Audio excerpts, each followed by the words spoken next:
Hello friends, welcome to couple cooking. ఈరోజు నేను మీకు చూపించబోయేది తోటకూరతో తాలింపు పెట్టుకొని ఎలా కర్రీ చేయాలో చూద్దాం. తోటకూర వల్ల మనకి చాలా హెల్త్ బెనిఫిట్స్ ఉన్నాయండి.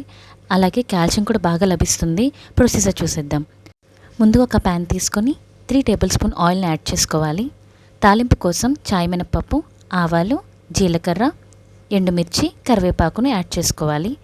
బాగా వేగిన తర్వాత వెల్లుల్లి ముక్కలు చిన్న చిన్నగా కట్ చేసుకోవాలండి. నేను ఒక 10 వెల్లుల్లిని తీసుకున్నాను.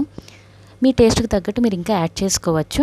ఈ ఒకసారి వేగిన తర్వాత ఒక ఆనియన్ తీసుకొని వాటిని కూడా చిన్న చిన్న ముక్కలుగా కట్ చేసుకొని యాడ్ చేసుకోండి.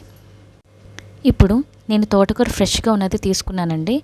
ఏమైనా గట్టి కానీ లేకపోతే ఆకులు బాగున్నవి ఏమైనా ఉంటే తీసేయాలి. తర్వాత 2-3 సార్లు వాష్ చేసుకోవాలి. మంచినీటితో కూడా వాష్ చేసుకోండి ఒకసారి. అలాగే వీటిని చిన్న చిన్న ముక్కలుగా కట్ చేసి పక్కన పెట్టుకోండి. ఉల్లిపాయలు చక్కగా వేగిన తర్వాత అప్పుడు మీరు కట్ చేసి పెట్టుకున్న ఈ తోటకూర ఏదైతే ఉందో అది మొత్తానికి కూడా యాడ్ చేసుకోండి. నేను చూపించినట్టు కొంచెం కొంచెంగా యాడ్ చేసుకొని మొత్తం కలిసేలాగా ఒకసారి కలపాలి. ఆ తర్వాత ఒక 2 నిమిషాలు మీరు మూత పెట్టుకొని ఉంచుకోవాలి. 2 నిమిషాలు మూత పెట్టిన తర్వాత మీరు తీసినట్లయితే ఇంతకు ముందు కంటే కొంచెం మగ్గిపోయి ఉంటుందన్నమాట.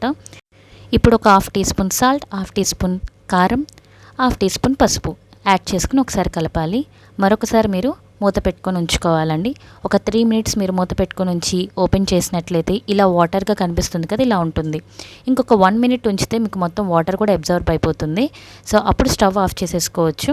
సో ఫైనల్గా ఇలా ఉంటుందండి లుక్ అనేది. అండ్ తినేటప్పుడు చాలా కమ్మగా, చాలా రుచిగా ఉంటుంది. పిల్లలు కూడా ఇష్టంగా తింటారు.